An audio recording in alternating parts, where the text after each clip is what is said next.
کہ ہمارا یہ بر صغیر، اس پہ بھی قابض اور اس پہ بھی جابر قوتیں کم و بیش 200 سال تک اس پہ قابض رہی ہیں۔ ایسٹ انڈیا کمپنی کے نام سے انگریز کی وہ تجارتی کمپنی جب ہمارے بر صغیر میں آئی، پھر اسی ایسٹ انڈیا کمپنی نے آہستہ آہستہ پورے بر صغیر پہ قبضہ کرنا شروع کیا، اور پھر ایک وقت وہ آیا کہ جب ساری کی ساری ملکی معیشت، بر صغیر کی معیشت ایسٹ انڈیا کمپنی کے قبضے میں چلی گئی، پھر اس کے نتیجے میں انہوں نے اپنے قلعے بنائے، اپنے شہروں پہ اپنی حکومتیں بنائیں۔ یہ ایسٹ انڈیا کمپنی اور انگریز جب بر صغیر میں آیا، پھر اس بر صغیر پہ اس قابض فوج کے خلاف اور اس قابض لشکر کے ساتھ اسلامی ریاست کی جو سب سے پہلی جنگ ہوئی، اور اسلامی ریاست کا حکمران جو انگریز سے ٹکرایا، اس لیے ٹکرایا کہ میرے وطن عزیز پہ، میری سرزمین پہ قابض ہو گیا ہے، سارے کے سارے وسائل پہ قابض ہو گیا ہے۔ وہ سب سے پہلے انگریز کے ساتھ اور قابض افواج کے ساتھ ٹکرانے والا وہ عظیم مرد مجاہد، وہ سراج الدولہ شہید تھا، جس نے انگریز کے خلاف سب سے پہلے علم جہاد بلند کیا، اور یہ اسلامی ریاست کا ایک سربراہ تھا، اسلامی ریاست کا حکمران تھا۔ تو اسلامی ریاست کے اس حکمران نے، سراج الدولہ نے، سب سے پہلے انگریز کے خلاف علم بغاوت بلند کیا، اور پھر اسی کوشش میں، اسی جد و جہد میں،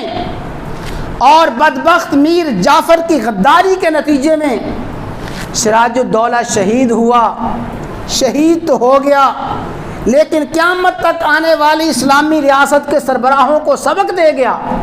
کہ اسلامی ریاست کے تحفظ کے لیے ایسے مردانہ وار لڑا جاتا ہے، ایسے جام شہادت نوش کیا جاتا ہے۔ تو ہمارے اس بر صغیر کی تاریخ میں انگریز کا بڑا باغی، سب سے پہلا باغی اور سب سے بڑا باغی سراج الدولہ تھا، جس نے انگریز کی اس بدماشی کے خلاف اور انگریز کے اس قبضے کے خلاف ریاست کے حکمران کے طور پہ جد و جہد کی، اور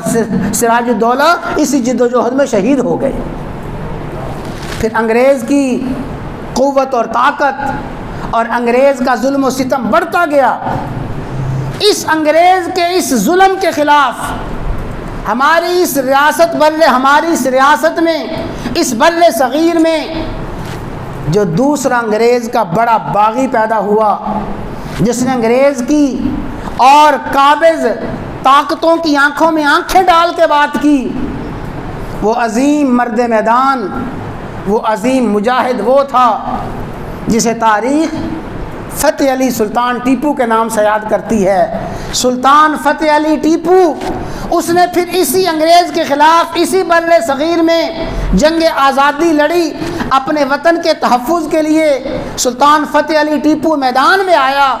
اور بدبخت میر صادق کی غداری کے نتیجہ میں پھر اس نے بھی جام شہادت نوش کیا۔ وہ میسور کی جنگ اور وہ میسور کی لڑائی جو فتح علی سلطان ٹیپو نے لڑی اور شہید ہوا، وہ سراج الدولہ جو اس سے پہلے شہید ہوا، وہ جنگ پلاسی کہلاتی ہے، یہ جنگ میسور کہلاتی ہے۔ یہ ہماری بر صغیر کی وہ روشن تاریخ ہے جس کو آج سمجھنے کی بہت زیادہ ضرورت ہے، کہ اس بر صغیر کی آزادی کے لیے، اس بر صغیر کو غلامی سے آزادی دلوانے کے لیے، بر صغیر کو انگریز کے ناپاک قدموں سے پاک کرنے کے لیے سب سے پہلی لڑائی لڑی ہے سراج الدولہ نے، جنگ پلاسی میں شہید ہوا۔ دوسری لڑائی لڑی ہے سلطان فتح علی ٹیپو نے، وہ شہید ہوئے۔ پھر آگے کیا ہوا؟ تیسرا مرحلہ جو میں نے عرض کرنا ہے بڑا سمجھنے والا ہے۔ پھر وہ وقت آیا،